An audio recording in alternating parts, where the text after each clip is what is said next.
Welcome to the Prepped and Polished podcast, the podcast that empowers you to take control of your education, featuring weekly interviews with influencers in the world of education, as well as tutoring tips, lessons, and updates. And now, here's your host, Alexis Avila. And welcome back to the Prepped and Polished podcast. This is episode 190.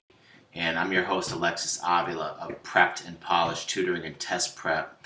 We tutor you in person and online. Just go to preppedandpolished.com to find out more info. And if you want to join our community, our podcast community is growing. You can check us out. We're on SoundCloud.com/Prepped and Polished. And you can also Facebook us as well. Type Prepped and Polished into the search bar. Have a question or reaction during or after this podcast, just jump on preppedandpolished.com and just jump into the chat box, and we'll answer any questions you have. Today on episode 190, I'm talking to motivational speaker Scott Johnston. And Scott's an entrepreneur, a toastmaster, motivational speaker. He has a bachelor's in journalism from California State University, Fresno State, and has a passion for helping others. He was born 3 months premature, weighing 1 pound 6 ounces, diagnosed with cerebral palsy, wasn't given much chance to survive, let alone thrive. And he started school in special education and then transitioned into regular education. He was well liked in school, selected prom king. Graduated as a member of the National Honor Society. So Scott now uses his story and positivity to speak to students all across the United States, all over the world actually, and let them know that if he can make it, you can too. On today's episode specifically, Scott tells us about how he overcame his struggles dealing with a physical and learning disability, and gives his best college and career advice for students facing challenges. So let's get right to our guest. This is episode number 190 with Scott Johnston. Hey, Scott. Thanks for coming on the Prepped and Polished podcast. How are you doing today? Hey, good, Alexis. Glad to be here. Great. So tell us a little bit about your background and how you eventually became a highly regarded motivational speaker and entrepreneur. Well, that's a long story.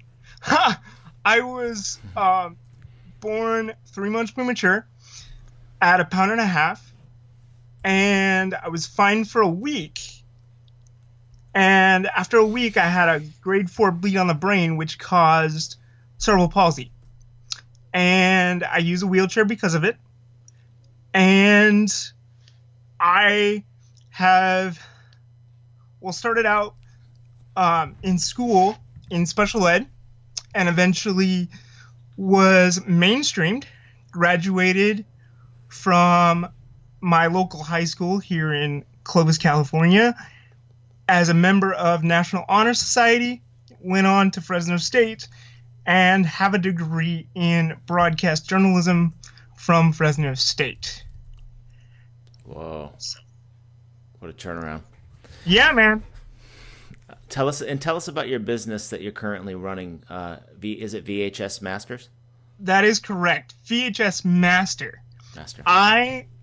What I do is I digitize home movies. So I take people's old VHS tapes, 8mm tapes, 8mm reels, and I convert them into digital videos and drop them onto DVDs. So I can put them on flash drives, external hard drives, cloud storage, or DVDs. And I also scan, archive, and restore old family photos as well.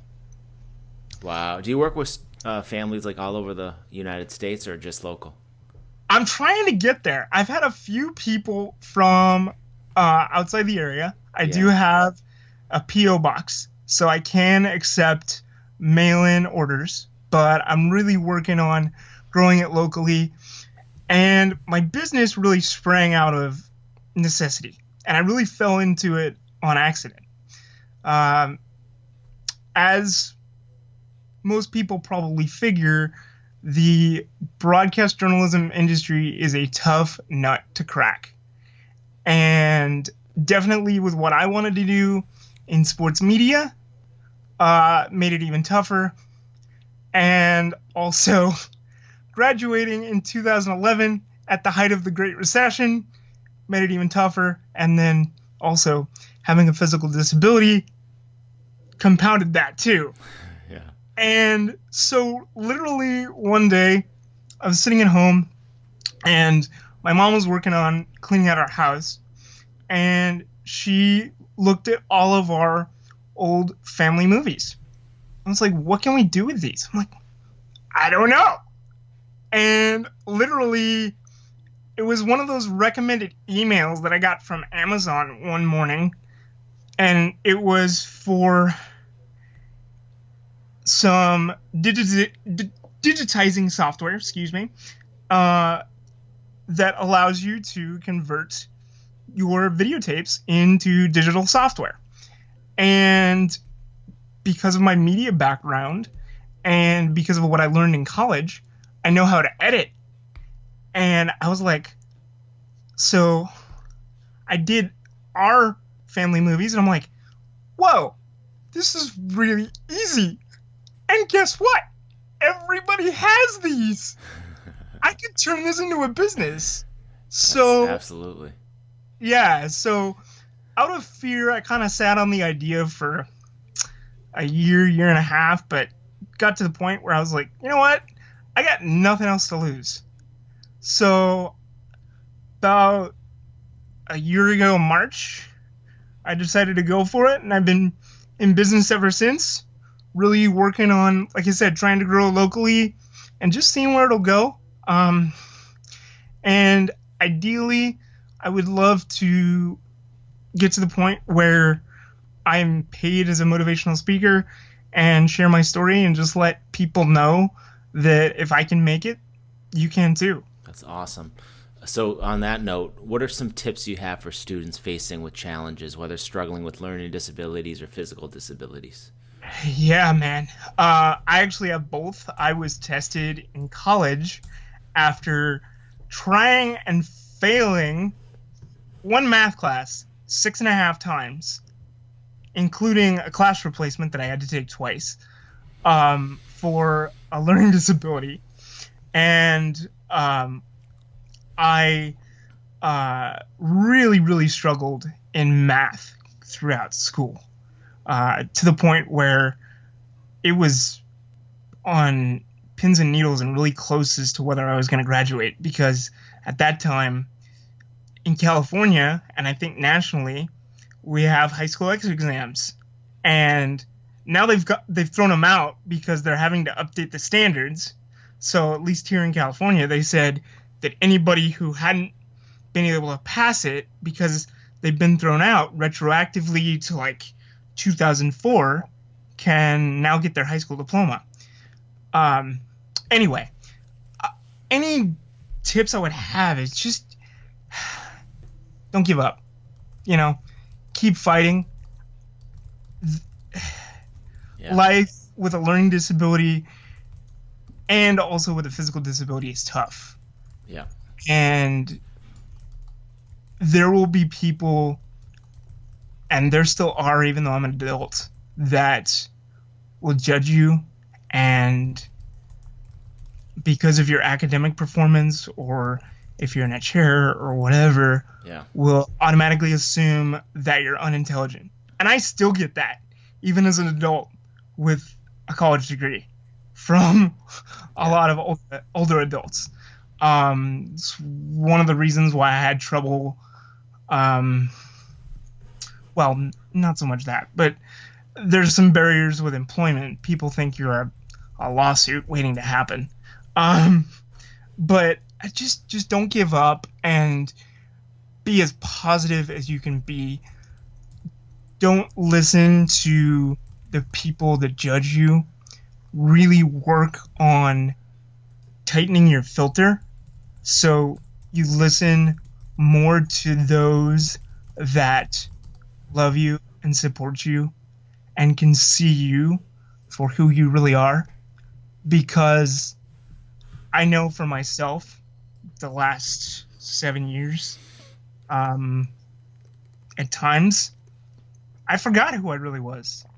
And it's damaged some things that I want to do in my personal life. And also, I would say, just don't be afraid if you need to talk to somebody to go through some therapy, because I've had to go through therapy twice, and I'm actually gonna go through a little bit of therapy for a third time here towards the end of the summer. So if you need to talk to somebody, don't be afraid to do that. There's no shame in it. We all go through things, and I follow the Cerebral Palsy Foundation's account on Instagram, and one of the things that they mentioned, one of the statistics, is that people with, I think they used it specifically with cerebral palsy, but I can't imagine that it's not true for all disabilities, whether it's a learning disability or a physical disability or a mental disability, that they're 3 to 4 times as likely to suffer from depression. And I'll be honest, it got to the point with dealing with some stuff that I had suicidal thoughts for about 8 years. And anybody that knows me, that kind of shocks him, because I'm a really positive person. But like Wayne Brady said when Robin Williams passed away, sadly, he said that even the most positive people that you meet can really struggle. And what makes you think that a mind that is that quick and that happy can't work that way in reverse? Yeah, good right? point. Absolutely. Right? Yep. And absolutely. So that is something that is really important. And I know for me, I think kind of got overlooked as a kid, because I'm such a happy-go-lucky, positive person. I remember as a kid at times just being really, really sad and just feeling like nobody understood what I was going through. And it was really tough, because for the majority of my school career, I was the only student in a wheelchair on my campus. Wow. I was it. And then on top of that, and I think this is true, my sister is an occupational therapist, and she told me once that in terms of my mental faculties, the fact that I can talk and I'm as well off as I am, and I'm as independent day to day as I am, I'm like 1% of 1% of the people that start out the way I did and end up with everything that I have. So I am so blessed, but it does make it hard at times. It's amazing. Any advice for students with disabilities getting ready for college?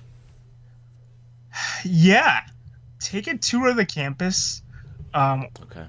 Meet your advisor in the Disabled Student Services Center ahead of time. Talk to them about, look at a copy of your IEP, but talk to them about any accommodations that you may need ahead of time, the way things worked in the past, how you did things in high school and before, and that just helps them help you. So, and also just, I find, and this is just the way I look at it, I find that it's much easier to be willing to work with people when you come up against obstacles, be that with, the workload or even issues with with professors or whatever, or even if it's physical barriers where there's, there were times when I couldn't even get class, and I had to work with my professors and work it out. And that was one of the things that the director of my disabled student services really complimented me on towards the end of my college career, was that I was really willing to work with people to find solutions rather than just fly off the handle and complain and threaten to, sue. I find that's not the best way to go about things. So just take life as it comes, be willing to work with people, be flexible, and things will work out. You're a big believer in positivity. Absolutely. Whether you're giving advice on how to overcome obstacles in your speaking engagements and motivational quotes that you post on Instagram, how has positivity affected your life? Whew, man, that's a loaded question. Literally, I would not be here without positivity. And not to get preachy, but I'm a firm believer in God, and I wouldn't be here without knowing that I'm here for a reason. And positivity is so huge, and being an outgoing person, an extrovert, is huge for me too, because a lot of people with physical disabilities aren't extroverts. They keep to themselves a lot. And even, learning disabilities and people with other types of disabilities as well, they keep to themselves. They don't reach out. And I've said it over and over and over again that I was given the personality that I have because you can call it God, you can call it the universe, whatever, knew that if I didn't have this personality, the world would just pass me by, and more often than not, I'm the one reaching out to people and giving them a smile and saying, hey, how's your day? How's it going? Really doing what I can to make them feel at ease. And even if there's any students that are listening to this that are able-bodied, that don't know how to reach out to a student that might be on their campus, I would just encourage you to just go up to them and say hi.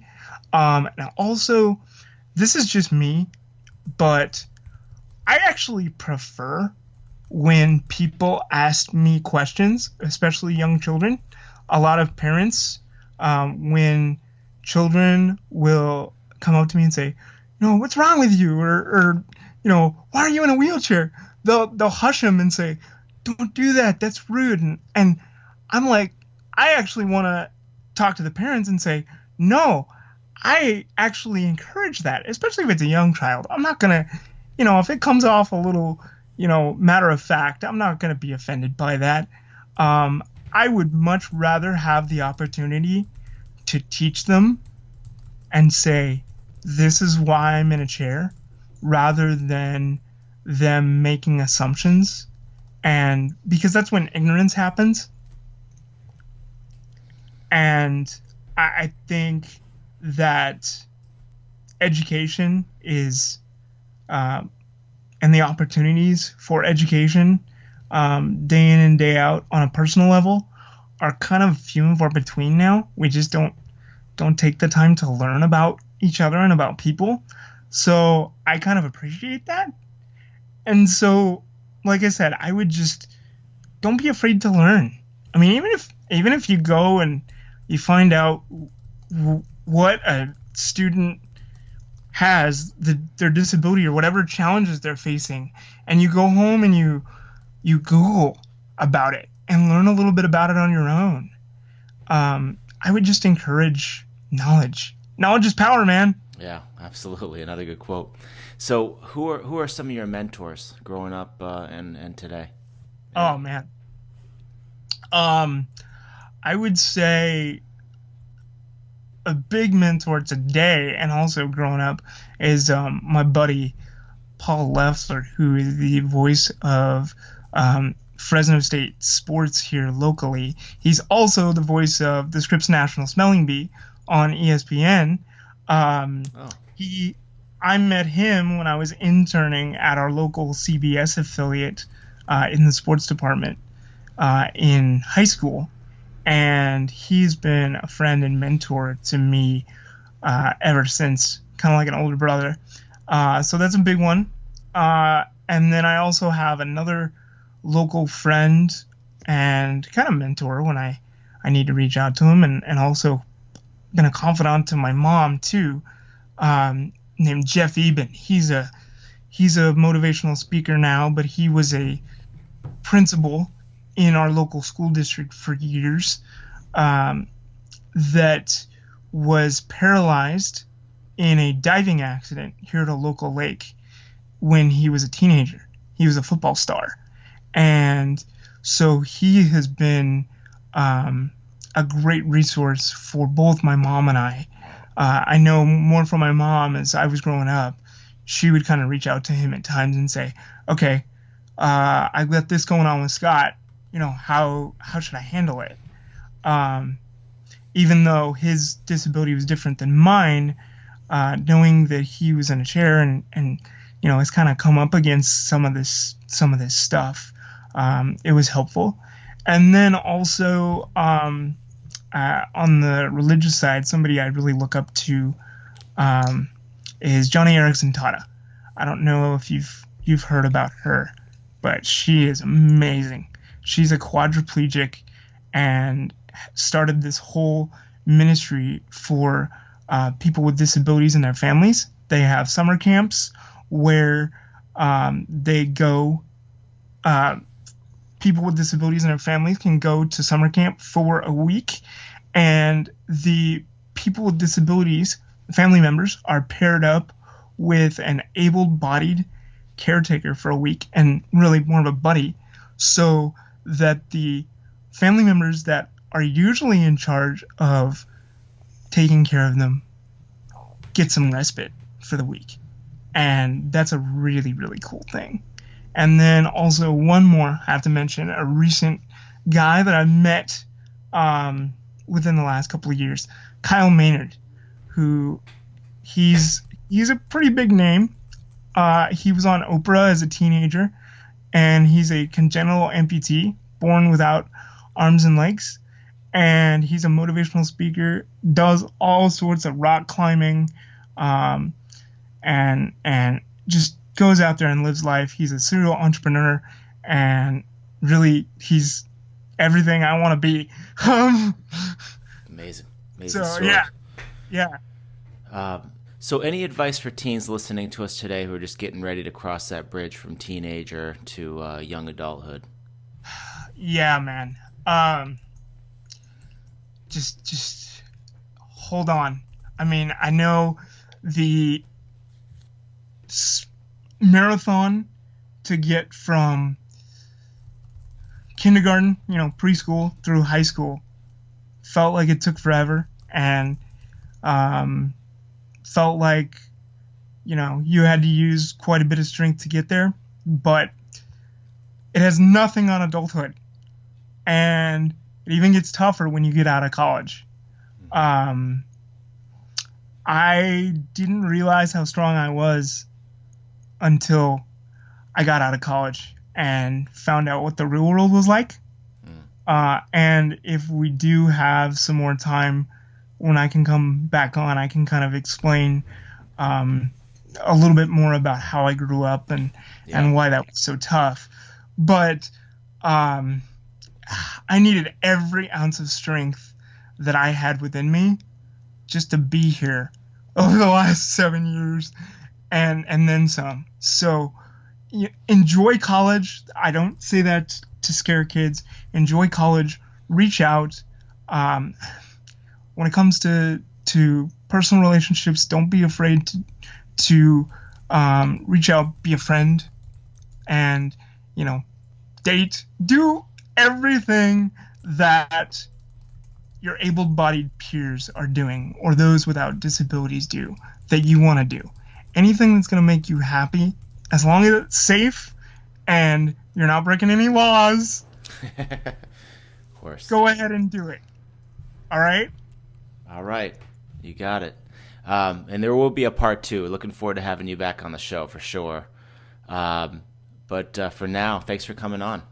Absolutely. And, we didn't mention it, but it's my pleasure to help you get this podcast on the air every week, and I'm glad people are enjoying it. So. Oh, yeah. Keep it up. All right, thanks. Man. Thanks, Scott. All right. I'll see you later.